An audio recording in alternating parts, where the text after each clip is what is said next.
The boy came to his senses. At home, even my father's servants have enough food. And to spare, and to spare, and to spare. And here I am starving to death, starving to death. I will go home, I will go home.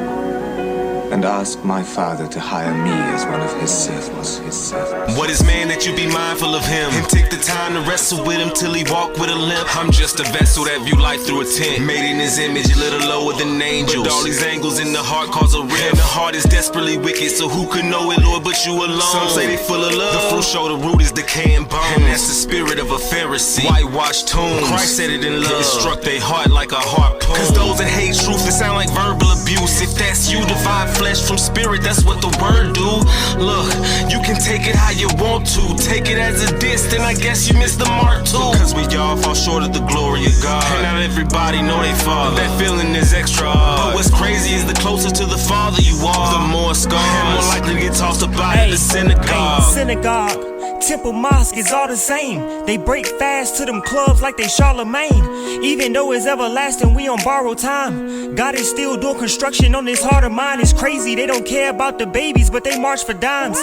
God is everywhere, but yet they say he hard to find. Jesus turned the water wine, hooked us to the Father vine. On sight, many gave their life when they saw the sign. Like the alabaster woman, I belong at his feet.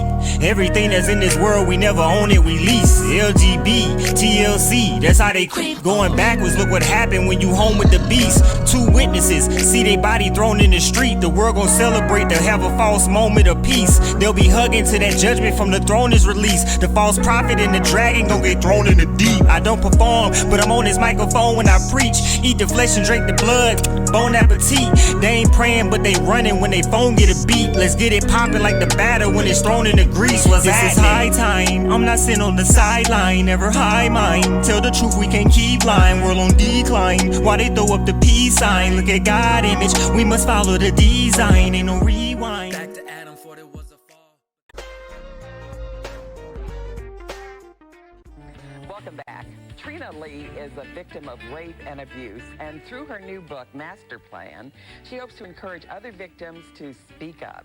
She's here today to tell us how she was able to move on. You know, welcome. And I have to tell you, when I first started reading about you, I was so overcome and so touched. If you'd been there, I would have just wanted to reach out and hug you. You'd give me a big hug.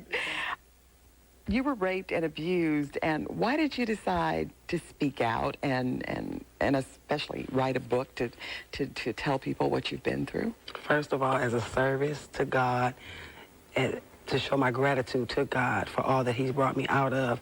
And secondly, because I am my brother's keeper. You know, I would like other children to know that this is real. All the Hollywood, the glitz and the glamour, the bling bling, this is real. Now, you were deep into drugs. Yes. And how did you pull yourself up and out of all this depression and so forth and come to a point where you've written a book and here we sit today? God opened my eyes. Mm-hmm. I couldn't see. You know, I was too busy realizing that I was in poverty and poor. And I opened my eyes. God opened my eyes to see that I can walk another way. I could choose to stay here or go another direction, Iola. Tell us a little bit tell briefly about your history and background. Oh boy, born in Los Angeles, California. My dad was a bank robber. And my mom went back to her hometown, Chicago, where she had to work to support herself and us. And we went out in those streets and raised ourselves. That's what's happening to a lot of kids. They're falling through the cracks in society. And what they find when they get out there is scary and detrimental to them.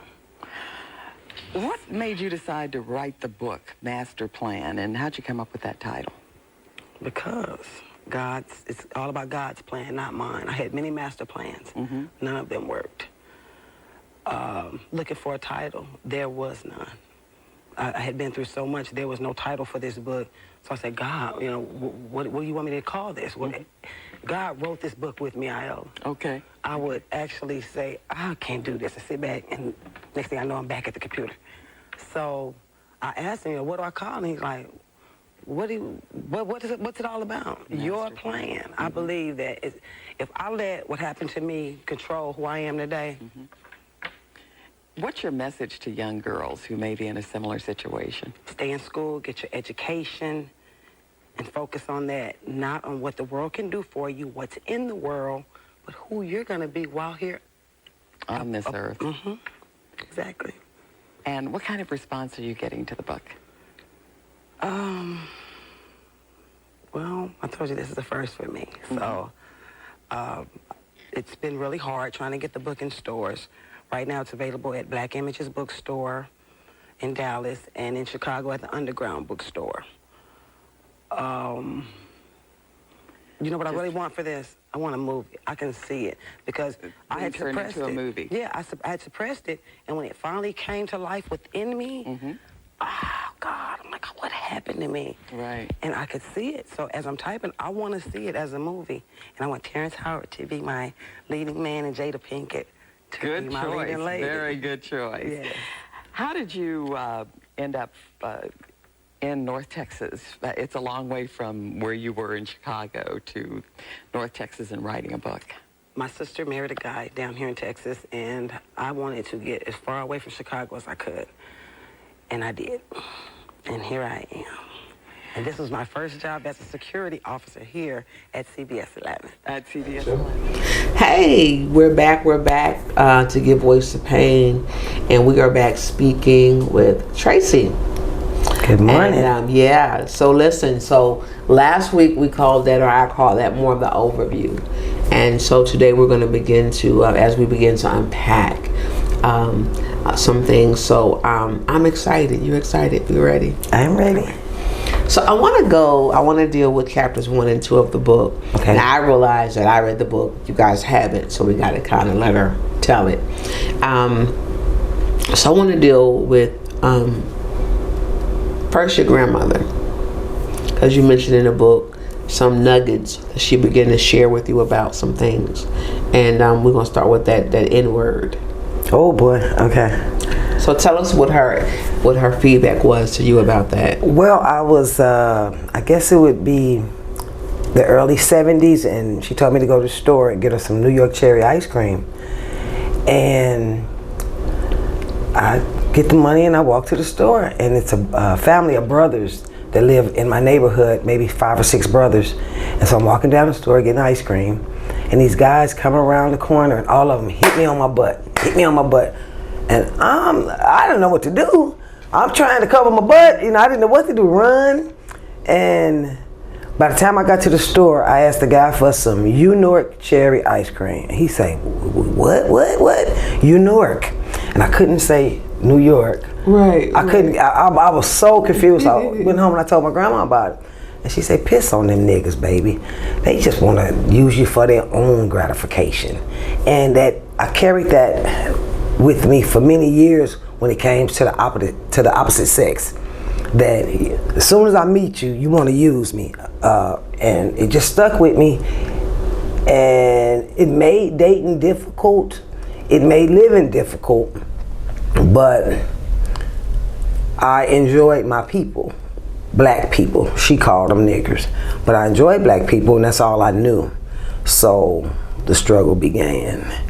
Yeah. And so and then we got to talk about your father, that bank robber thing. Like, you got to tell that part, because I was like, oh God. My dad took my mom to Goldblatt's to buy some shoes, and the shoes were stuck together by a string, and she says, what do you mean, we'll break the string. He's like, you can't break the string. And she just cusses him out, because they don't do that on Rodeo Drive. Right. They don't do that at the regular store. Yeah, because you're in California. Yeah. So she stormed out of Goldblatt's and left him and did not come home and went found her job. And to get his wife back, he came up with a plan to get money. And he would sit outside banks and it's called case the joint and watch what they did and how they did it. And he would go in there. I don't know how he started with how many people, but I'm thinking him and one other guy, and tell the people, my name is Poor Bob. My wife is gonna leave me if I don't get some money. Now you know that's not your money. So I need you to put the money, go get the money, put the money in the bag.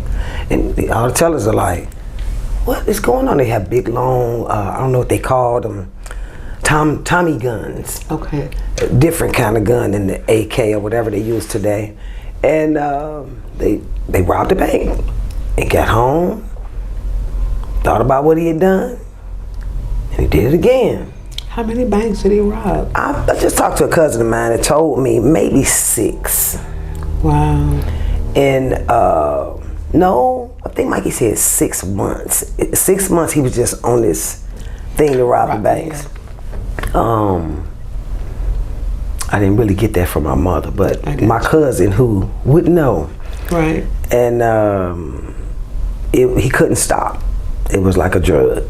And my mama told him, she say, Bobby, he brought in a Caucasian man to help him. And she looks at the Caucasian man and say, no, you don't want to do this.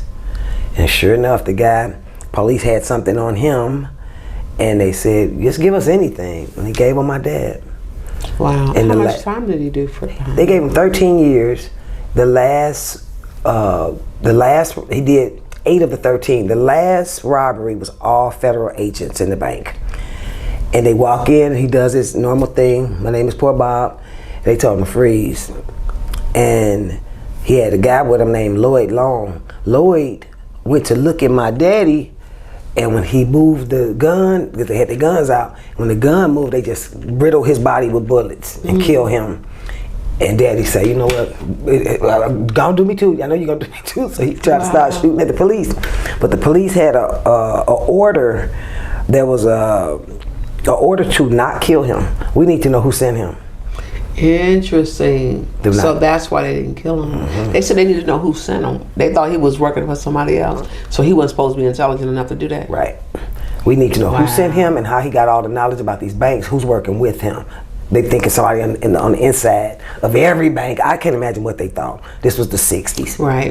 And but they darn sure didn't think we had no sense. That's obvious. Yeah. And that's crazy. They hit him in the head and brought him down and got him to the hospital, and they put a plate in his head, a metal plate where the bullet couldn't move. I don't know how they knew kind of where to hit you in the head, but they did. And they asked him, and he told them, what do you mean? Who? What do you mean? Who am I working with? I'm working with myself. Well, how did you figure out who told you this? He said, I watched them. I see what type of guard came in at 11. That's why I'm here right now. You know, when he did that bank that they were in. And, I feel like I'm missing something. They labeled my dad an insane genius. Wow. But you know, I mean, it makes sense. Because we're not a dumb people. We just have been labeled that we are. So that makes sense. And actually, so let me tell you why the reason I brought that up. Because when I was reading it, and this is going parallel to what I'm talking about, when I was not reading, listening to the book, I thought about how your life kind of a little different from his, but paralleled. And I saw where, I'm glad you used the word addiction, because in my mind, I felt like your life mirrored his. Just you were just a female version of him. And yesterday I was in church, and my pastor taught Luke 16, what did I just say, 16? 12, 16, whatever. Right. And it's about the rich man and the beggar. The rich man saw the beggar outside his gate begging for food. He would not give him food. He wouldn't give him a place to stay. He wouldn't give him money to go get him a place to stay. So the beggar got sores all over him, and dogs came and licked on him until eventually he died. when they die, they both die, the rich man looks over and he sees the beggar, and the beggar is in a different region of Hades. Where the rich man is torment, and it's hot, and he's thirsty. But the other region was where Abraham was, and the beggar is in Abraham. It's in the bosom of Abraham, and it's not as bad. It was joy in this region of hell. And he said, "Can you ask him to just dip his finger in the water, put it on my mouth? I'm so thirsty." And Abraham says, "No, we can't come over there, and you can't come over here. We had the time to get it right while we were down here, and if we didn't, we're going to hell." As simple as that, and no ifs, ands, or buts about it. The rich man. Why did the rich man go to hell? Well, number one, because of his he worshipped the earthly things. That was his God. That was what he wanted to do. Whereas the beggar, who did not have what the rich man had, did value his life, and assumingly valued his God as well. So selfishness. He was selfish. He was selfless. He would not help anyone but himself while he had life, and he could have done anything because he had the resources to do it, but he wouldn't do it. So looking back at my life, I can say I've been a humble person. I mean, very humble, even in the worst situations, as far as even dealing drugs. You only got $2. I didn't make you feel bad. Here, $2 rock. Bye. I'm serious. I would never make a person, because they don't have money today, pay me tomorrow. I won't take all your food stamps, but what I would do is hold them, and tomorrow I'll take you to the store to get the kids some food. You know, I'm not taking all your food stamps. Okay, don't get there yet. Okay. Lord Jesus, help us. All right. Okay, all right, we good. I'll just give you a $2 rack. Yeah. Okay. No, but I mean, it makes sense. And so I mean, if I look at where I came from, to most people, street life was a business, regardless of the fact. You know what I'm saying? And they did it as such. They walked out that role as what you're talking about. You walked it out. So ironically, I want to go back to something you said last week, but I want to parallel it with your dad, and that is the fact that, in other words, he was mentally far above where they thought he should be. So I was thinking about last week when you were talking about how, you went and bought some weed. I guess the guy gave you too much, and you learned how to go ahead and sift through it and make some money from it. And the street part of it was, I brought every dime back, and he said, "I like that. I did that on purpose to see what you was gonna do." I told him, I said, "I want to try to make some money." He said he did it on purpose. He said, "I did it on purpose to see what you was gonna do," and I made $100, and I brought that $100 bill back, $100, and he said, "I like that." So he was testing you to see. And that was on. It was on. All my freshman year, my junior year, my freshman, sophomore. I think by my junior year, the world had beat me up, and I was done. So I've always been they say that things happen in 7-year scales when it comes to the spirit realm, but in the human realm, I hit it, I quit it, I'd stop, and I never look back, and I pretend stuff didn't happen. I just go to something else. What do you mean you pretend it didn't happen? Is that just a coping mechanism, maybe? I went and I got a job and working at the post office. Post office didn't know who I was. You were just on the 10th floor, gangster, and now you want to do the mail. I just do something. I would turn. It's like putting on another mask and do something different. And I don't know if that was a coping mechanism, but it was definitely a survival. Yeah, but I like the analogy you use, because you're right. You just change mask, and you just flip and do something different. That's interesting. Okay, so now let's talk about your first fight. Did you ever have a first? What was your first fight like? My first of all, I fought my whole life with my sister. Right, yeah. Until I stabbed her in the face because she was gonna throw me, I thought, out the window. We had a small sun parlor, and she grabbed my legs. When she grabbed my legs, my sister had a butter knife on the bed, and I just hit her in the face, and I paid for that. But my first street fight was the boy. Well, somebody had wrote Paul and Chucky ain't shit in the hallway, and I'm looking at the handwriting. I'm like, I don't write like that, But they didn't believe me, and he told me he wanted to fight me, and I'm looking at my big sister like, what do I do? She looking at me like, do what you do with me, just fight. Right. So he tells me, come and get in the grass, because I guess he gonna knock me out and everything. And we start fighting, and he keeps kicking me. I don't know what to do because you kicking me back. I can't get close to you. Every time I come up close to you to fight, you kick me. Right. So I just go crazy. I go crazy. I just thought I would make some punches. One of these punches, you're going to feel it and you're going to know I was there. Right. And his nose started bleeding. And I'm looking at him. So I'm going to keep punching. I'm like, you bleeding. So that kind of stopped the fight. Right. And you tell me to get in the grass. And I look over at my sister and I felt very proud. Right, yep. But what got me about the whole fight, my sister said, let me hold your glasses. I'm looking at her, no, you might have to help me. It's a boy. You have to help me fight. You don't hold my glasses. Right. So it was an incident where before that fight happened, well, after that fight happened, 2-3 days later, all the little kids like to hang with me, and I would take them across the street, and we would, just hang out. But this particular day, we were picking up popsicle sticks, and we were gonna build, glue them together and build something. And he called to his little sister to come back, Monica. Monica ran back to him, and me and Kim proceeded to cross the street. And as I get to the curb, I look both ways, and I see my stepdad and my cousin about to pull off in the car. So I step back on the curb and just wait. And Monica flies out into the middle of 67th Street in the car. She hits the car and it spins her around and breaks her collarbone. And I couldn't, I was so scared to go outside. It really was life-changing. And I turn around and I look at him as if to say, and he's looking at me like, you did that on purpose. No, I didn't know she was coming. Right. And you didn't call me to tell me to stop her. And I don't think when I go to Chicago, she's an alcoholic in a wheelchair. Oh, wow. On that same street. She still lives in that neighborhood. And I've never stopped. I can't even tell you what I could say to her. Yeah. But it wasn't my fault. No, it wasn't your fault at all. Wow. And I was a child as well. Yeah. Yeah, it's amazing the stuff we see and carry indirectly.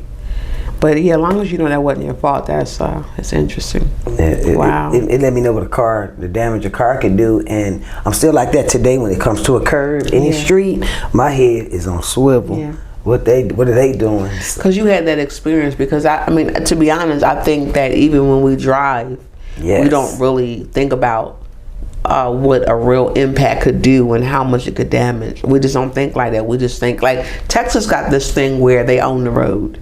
And they drive like they own the road. Let me tell you what I saw.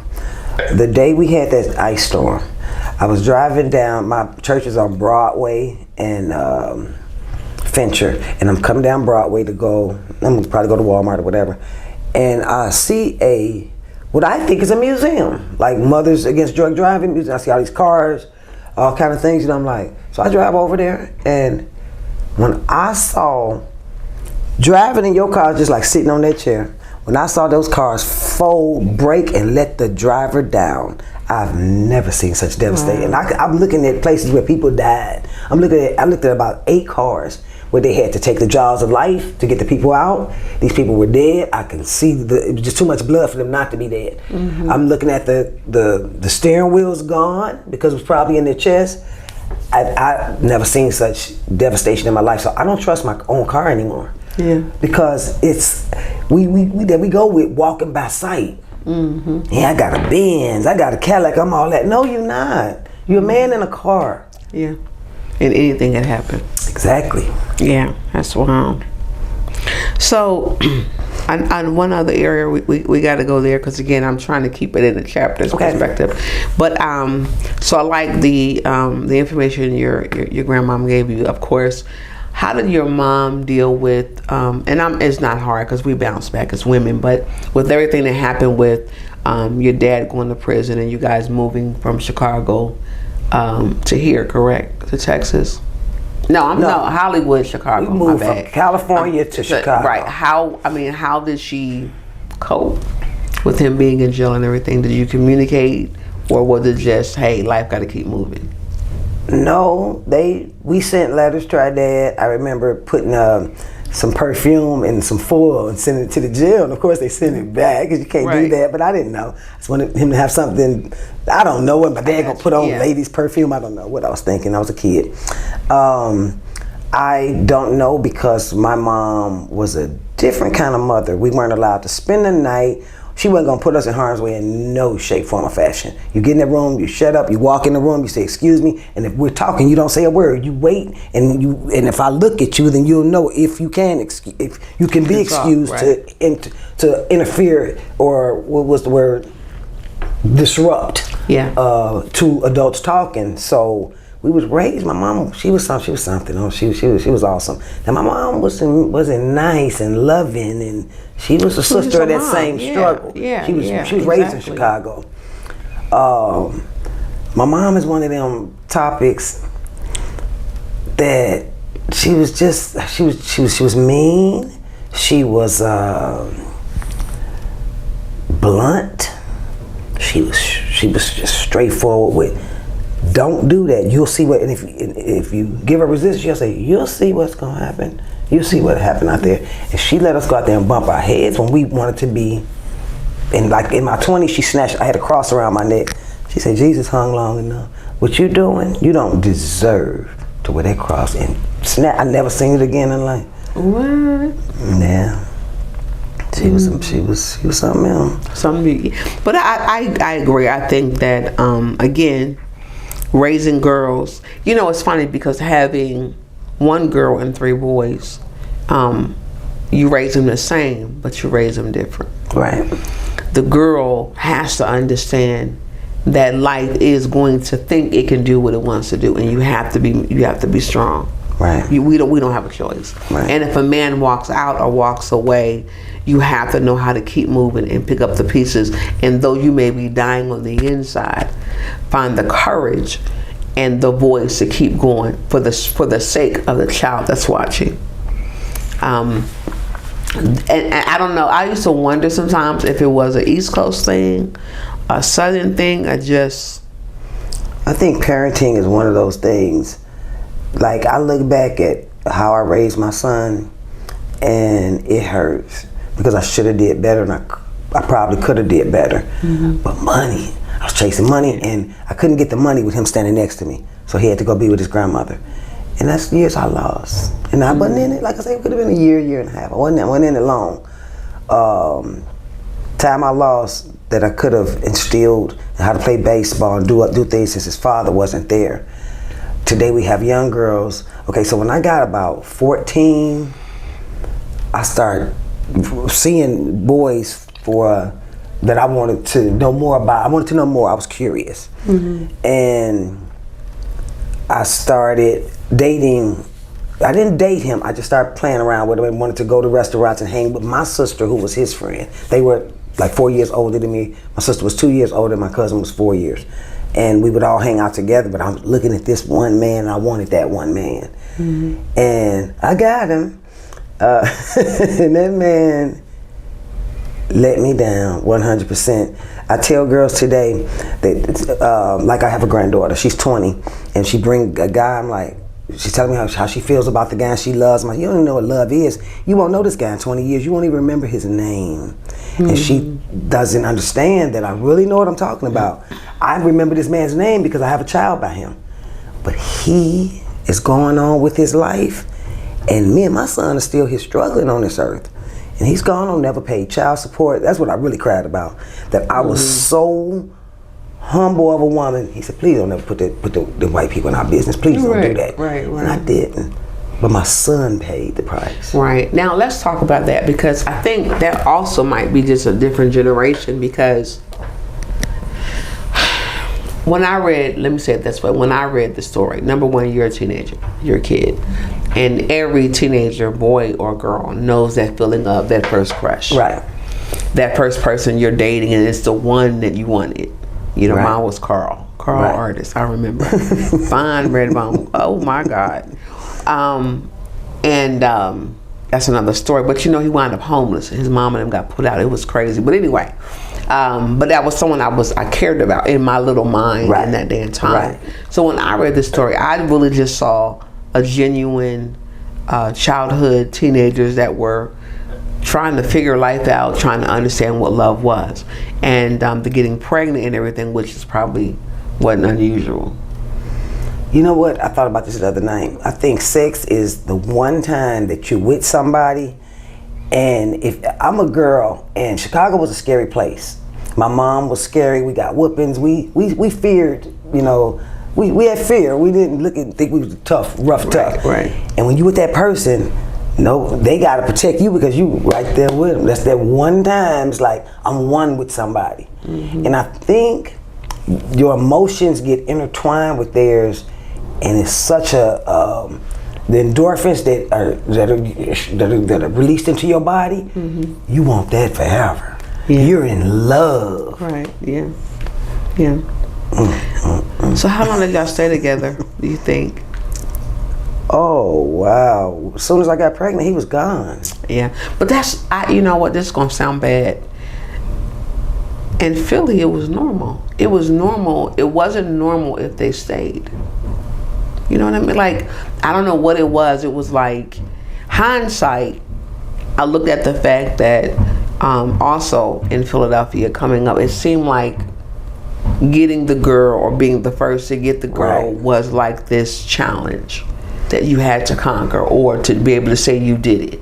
But then they were never expected to stay. So if they stayed, that was almost an indication that, well, maybe that's not a bad brother. Maybe they really do want to be a good father or whatever the case is. So I guess, coming up is different, but yet teen pregnancy, sad to say, seems to be normal. My mama didn't even know I was pregnant until I was 6 months pregnant. I would wear big shirts. I hid it. I thought I could have know that you too. did. I thought you could have it. How did she respond when she found out? My breast got bigger, and she said, "Come here," because I was a stick back. I don't know what happened with the girls today and what they're putting in the food or whatever. Right. 'Cause we had nothing. We were just up and down, stick, no breast, no butt, nothing. Right. And I started getting breast, and my mom wanted to know why, and I was 6 months pregnant. She took me to get abortion, and the doctor told her it'll kill me. She told him to kill her, get that baby out of there. No. And they came back to me, and I'm like, no, I'm not doing that to me. He told you the baby's too. It's a baby. It's there, mama. And she cried all the way home. I refused, because I had to be 16. Maybe 17, and I wasn't letting you. You're not gonna make me. No, we're not doing that. And I love my son. I have one son. My son's an awesome person. He's got his dad's attributes. I don't understand him sometimes. Sometimes I get that he's doing his life, but forget that mom's over here alone, and it's okay because I'm gonna find something to do. I'm gonna find a way to keep myself happy, but. A lot of his dad's attributes, and he doesn't know it because he doesn't know that he knows who his dad is. He knows what he looks like. He knows where he was born. Knows a lot about him. But I can never tell the truth about that. But they had letters come here. They've talked in letters, and he asked him to leave his mother alone, please. He said, I read the book. I don't want nothing to do with you. It's not gonna end well for you or me. Oh, wow. For us to know each other. Let's just keep it how it is. And he threatened to come here and hurt him and stuff. And I won't tell how graphic of what he was going to do to him. Because he's a jailbird. And it's been, when I left Chicago, he was at Cook County Jail downtown. Every time I want to find him, I just Google his name under Illinois Department of Correction. Right. And he pops up. He was doing all kind of, only God knows. But again, his son wasn't important enough. He was selfish. He is selfish. He was selfish, and he may have not. From what I understood, He didn't have a father in his life either, did he? He did. Yes, he did. Oh, he did. Okay. His mom was Jamaican. His father was Cuban. Yeah. Had two. His sister was a brain surgeon. They were smart people. They were. So what happened to the baby? When his mama died, Yeah, everything, he was never the same. Like God had punished him.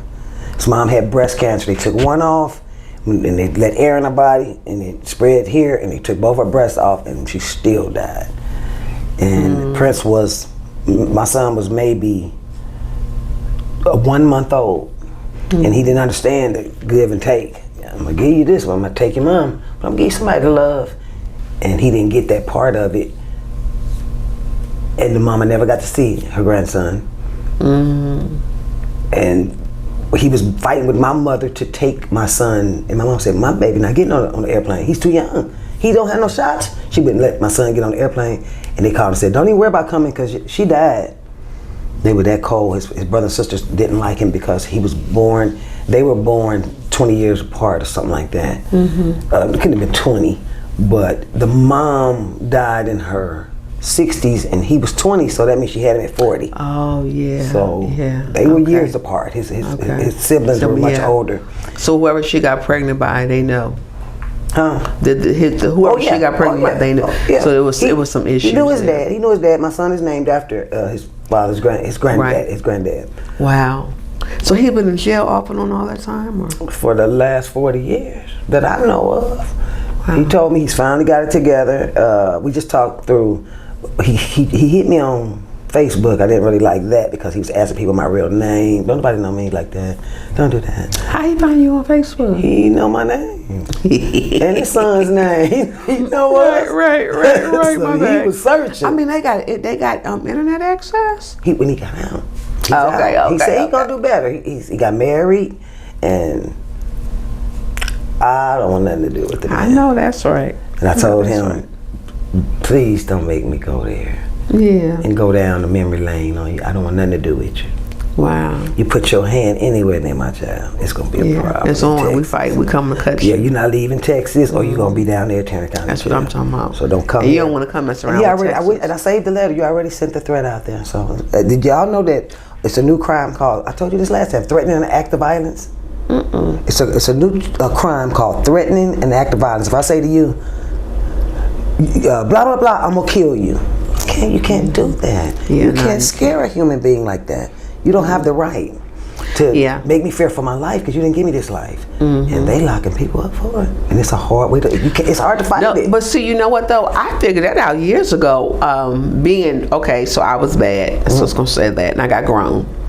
And you think you can just say whatever you want to people, and it doesn't have a repercussion. I think the military taught it to me. When you speak out an accusation or an intent to harm, you're reprimanded immediately for that. Yes. They take it serious. So that's why white folks write letters. That's why white folks file charges. We don't think like that. I do. Oh yeah, I'm a writer letter. Oh yeah, that's me. Oh yeah, I done grew up. I done became bougie. Call it what you want to call it. I'm gonna write a letter, and I'm gonna press charges if you threaten me. Just so you know. Yes, I have no problem with doing it because you're right. And again, our people didn't think like that, and then you were a snitch if you. Whatever. Wow.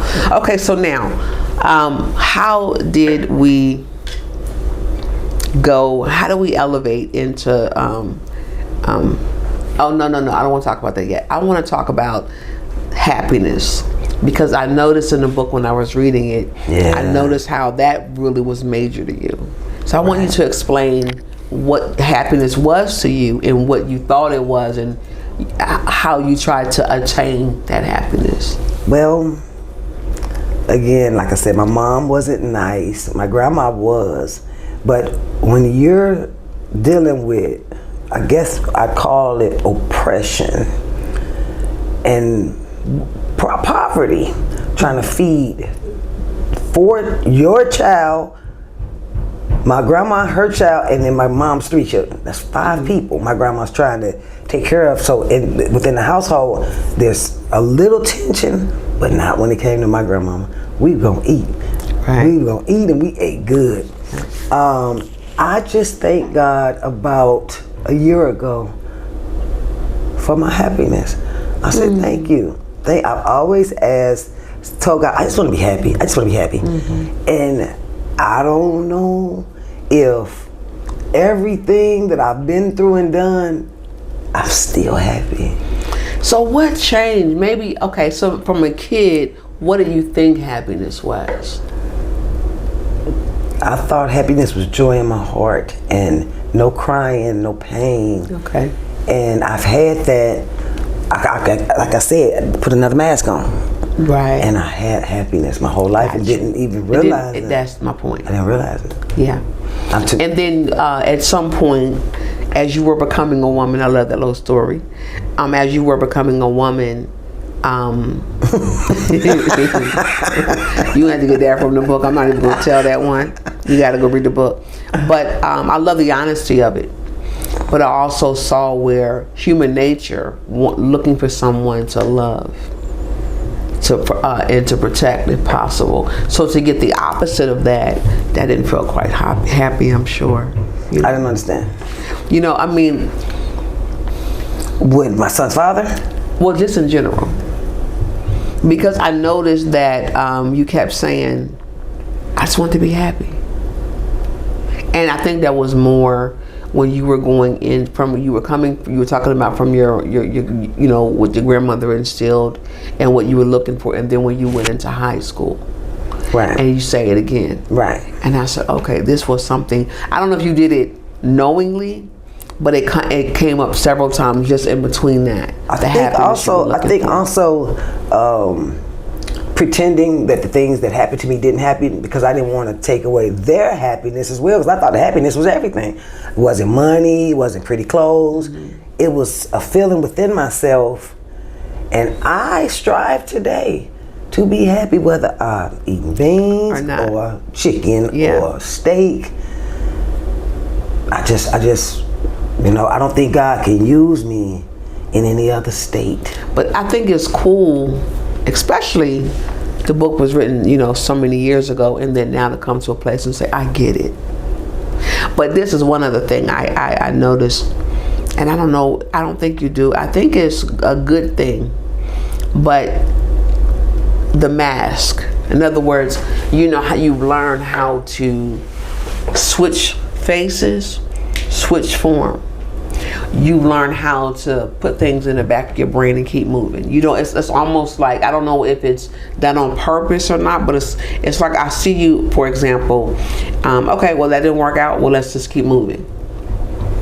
Or I was hurt by that, can't focus on it but so long, how do I keep moving? I'm gonna tell you how. I went, it would be fast forward in the book when K-Town dies with AIDS. And I have to go see a psychiatrist. After, I've been seeing a psychiatrist, I just went the other day for maybe 2 years. And it's really going to just get to talk to somebody, but you know what I learned in talking to all those people about my life? Ain't nothing nobody can do to help me.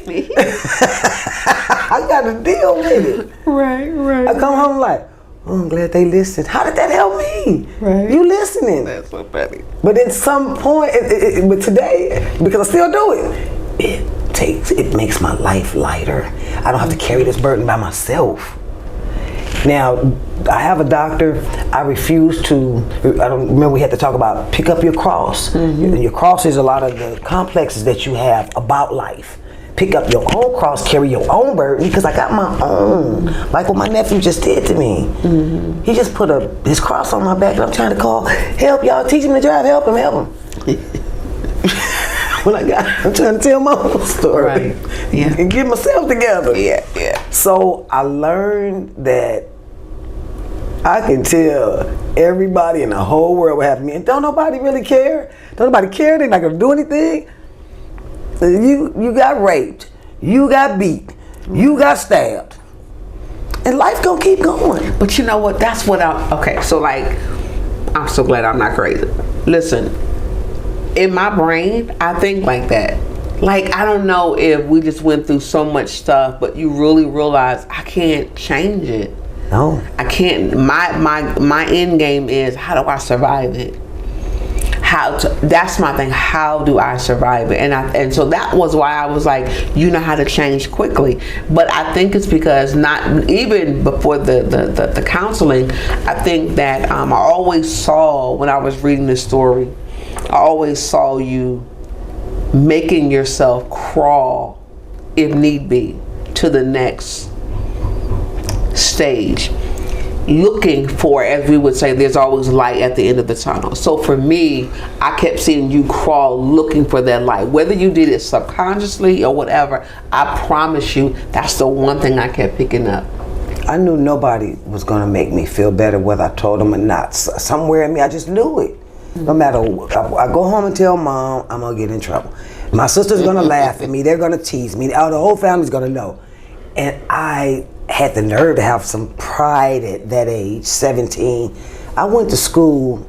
I had a classmate. We remained friends till I started writing this story. She told me my story was hers. I was a liar. It's a long story. My lifelong, but my high school friend. We stayed friends from 81 till maybe so many years ago. About a chinchilla coat. She bought a chinchilla coat and I was supposed to be happy. I'm like, in Chicago? Right. You got a mink, you got this, you got a fox. And people don't, it would have been hard for me to tell her, you don't want to know, I would come get your coats. And somebody else will come get your coat. Right. You're not doing nothing cute. You live in the hood. You don't live up in up there with Oprah and them. Right. You can't do that. You're going to get yourself hurt. She didn't get that. And I hope she sees this one day. It wasn't, I was jealous. I wasn't jealous of you because you got a chinchilla. Well, yeah, I like a chinchilla. I like fur. It was, I thought she was living on a level above. She was acquiring goods, but she wasn't living on a level to protect them or herself. Put it like that. I come in your house, you got a big rifle. Well, where to go? How you gonna get to that way over there when they come to get the chinchilla? So I referred to her coat as the one in American Gangster that he threw in the fireplace. You're stupid. And we never haven't been friends. Never talked to her since. She said, because I wasn't happy for her. Anyway, I don't know how I got there. Take it, because I'm like, I know you was going. Well, that was my friend. Oh, no, she told me, she said, I remember when that happened to you. I said, what do you mean you remember? She said, you was my best friend. And you came to school one day and you wasn't you. You was somebody else. I'm like, So I have had somebody tell me, they saw me. I tried to put the mask on, but with my dearest friend, it didn't work. She said, I remember. You shut down. It was not the same. Do you feel like, in order to survive, you had to shut down? In order to be happy, in order to go forward, I had to make that go away. Yeah. So I guess it's a coping mechanism, but I just made it go away. That didn't happen. Nah, that's not what happened. And try to see life from a different lens. Right. There you go. There you go. And it worked for me until, It worked for me until it kept happening and things started piling up. And I asked God, what is going on? What do you want from me? What do you want me in the crazy house? You want me to go kill people? What do you want? That's why I mentioned I have an Uncle Billy. Uncle Billy killed people in Michigan.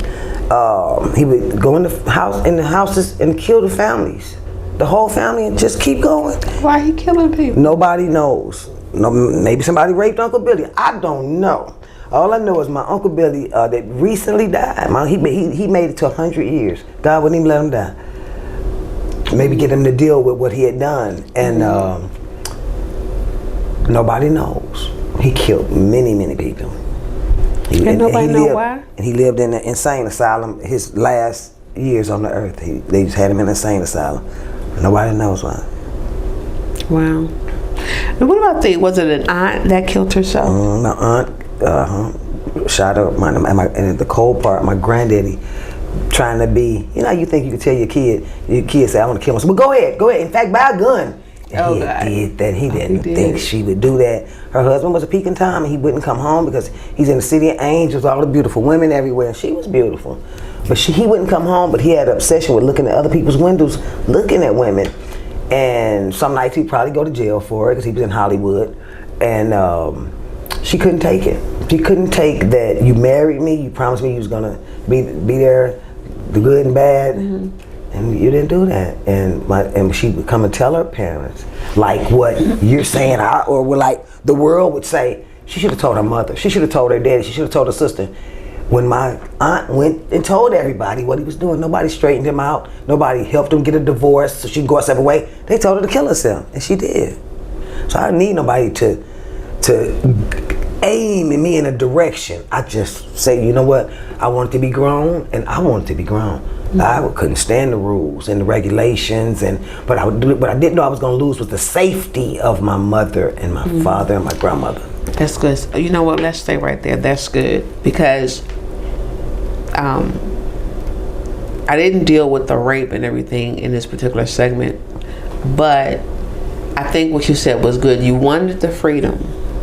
You wanted to break the rules, so to speak, and do you, as this whole generation does. But you gave up the safety and the protection. Right. Was it worth? Hindsight, of course, is 2020. But if you're looking at somebody now or a younger generation, would you say it was worth the exchange? No, I would say, don't tell me, don't go out and do that. Tell me why I shouldn't. What's out there? What are y'all hiding from me? I won't go out there and see. And when my mama, she got a night job, we was out. We used to have to be by the street lights. Boy, she had that night job. We was out there. We had never seen the world at night, and cars going by with lights on. We was in the house. Right. Like what? So I wish they would have told me what they were hiding me from, that what men were gonna do to me, or how they could kill me and cut my head off. You know, tell me. I know. Because I didn't think that life was. All we saw on TV was Starsky and Hutch and Charlie's Angels. What? No movies about no killing and all this TikTok and real stuff. So from a parent's perspective, I guess her only defense would be, I'm protecting you from it. You know what I mean? I protected my son from the gangs, but I knew what I was doing, and he knew what I was doing. Can I go to my friend's house play basketball? No, I bought you your own thing down there. Here's your ball. He like, well, how do you fight that? Right. I said, tell your friends to come over here. Right. So I can look over the banister and see where you're at. But what I was doing, now I gave him air. I let him walk to Blockbuster and get his games. Right. But I knew as long as I gave him $5, he can go to Blockbuster and get those 2 games. I didn't have to worry about my son all night, because he was going to be in that room. In that game, yeah.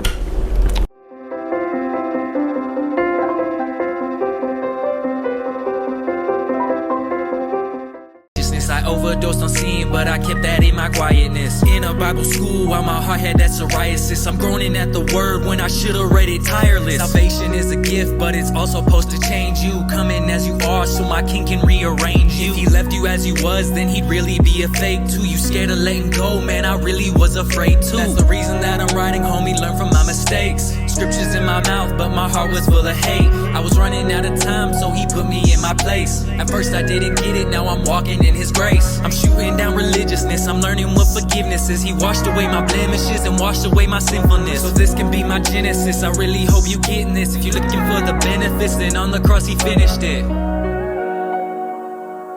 He finished it.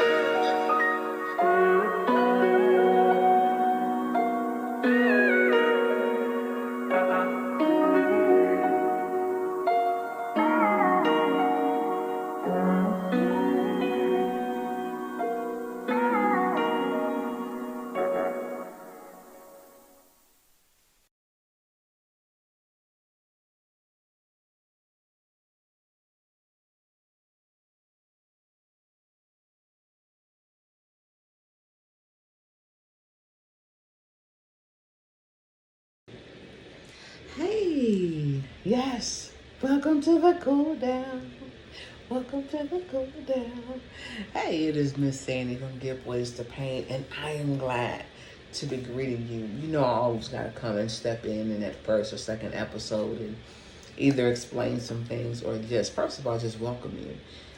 Thank you for coming back another season, seeing what we have to offer and who we have. And as you can see, we have Tracy and Trina Lee. So I have to explain the name thing.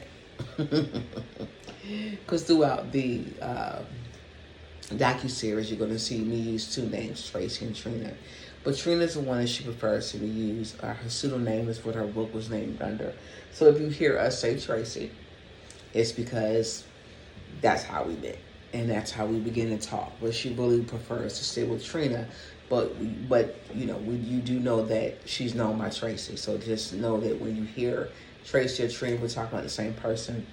And so we tried to establish this, you know, before we got into the post-production mode. But it's okay. We know how to adjust. So I don't want you to freak out if you see both names. There's nothing wrong. But listen, how you been? Life been life, ain't it?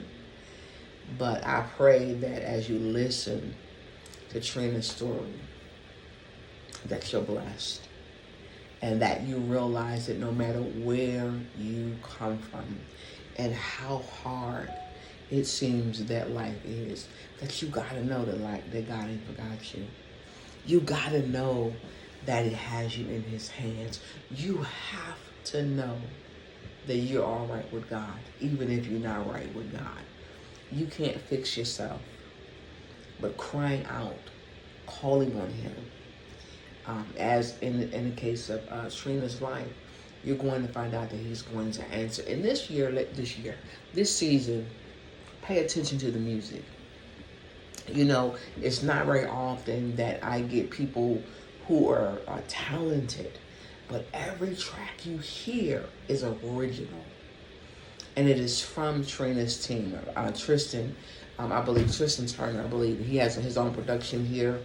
And he's out there taking his skill and using it for God. And we want to keep advertising his work. So all season, I think we got about 9 or 10 episodes.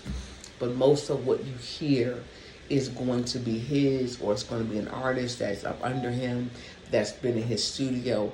But I'm talking about fire, because we're not here just to tell a testimony. You know, that's what we do. We're going to do that. But this season, we want to minister to the music. So I want you to listen. Listen to what's being said. Let that get down in your spirit. Even if you think, how does that work with that? If you listen, trust me, it's going to work with the title. It's going to work with the docuseries. Is that all right? Well, look, I don't want to belabor any time. I just wanted to come by and say, hey, it's been a minute. When I have time and my plate is really full, so this was such a pleasure doing this one. And so I think there are a couple of times we let her do the cool down, because the story is just so, we just go where the story is. And once we get there, we let the story do whatever it want to go and do. We just let it unfold. So I just want to tell you, enjoy it, enjoy the episode. And I just wanted to come in and say, hey, I am still Miss Sandy Love. And it is my pleasure in serving you. And God bless, and have a wonderful, wonderful week until we should meet again. Oh, subscribe. Some of y'all been with us since Michelle Loud. Y'all came in and y'all was crunk, you know. We gonna hear Michelle's story. And we got better. And we still tell the same stories. People's real life stories, because you can't make it up. And as you know, this is not about hype. This is a ministry. We realize that you can't heal sometimes unless you talk. And if I didn't believe in your story, I didn't believe in you, I wouldn't ask anybody that you've seen thus far to be here. So, food for thought. Want to check us out?